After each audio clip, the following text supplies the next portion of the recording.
তো ফ্রেন্ড, আমি আবারও চলে এসেছি তোমাদের মাঝে একটা রান্নার রেসিপি নিয়ে। তো এগুলো হচ্ছে রাইখড় মাছ। তো মাছগুলোকে ভালো করে লবণ হলুদ দিয়ে মেখে নিয়েছি। মেখে নেওয়ার পরে সেগুলো এক এক করে ভেজে নিব। তো অনেকগুলো মাছ ছিল, একবারে ভাজা সম্ভব হয়নি, তো সেখানে 2-3 বার করে ভেজে নিয়েছি। তো মাছগুলো প্রায় ভাজা ভাজা হয়ে গেছে, সেগুলোকে তুলে রাখবো। তারপরে এর মধ্যে দিয়েছি সর্ষে ফোড়ন, কাঁচা লঙ্কা, শুকনো লঙ্কা, তারপর টমেটোগুলো ছেড়ে দিয়েছি, দিয়ে তারপর একটু কষিয়ে নিলাম। কষিয়ে নেওয়ার পরে একটু আদা জিরা বাটা দিয়েছি, দিয়ে আর একটু কষিয়ে নেওয়ার পরে আলুগুলো দিলাম। আলু আগে থেকে সেদ্ধ করা ছিল। আলুগুলোকে একটু হালকা করে একটু ভেঙে নিব, সব ভাঙার কোনো প্রয়োজন নেই, 2-1টা আলু ভেঙে নিলে যথেষ্ট। তারপরে ভালোভাবে কষানোর পরে এতে জল দিয়েছি, হ্যাঁ, ঝোল করার জন্য। তো তারপরে মাছগুলো ছেড়ে দেবো এর মধ্যে।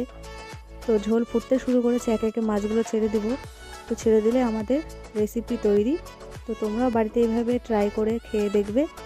তো অসাধারণ লাগে খেতে, আমাকে কমেন্টে জানাবে।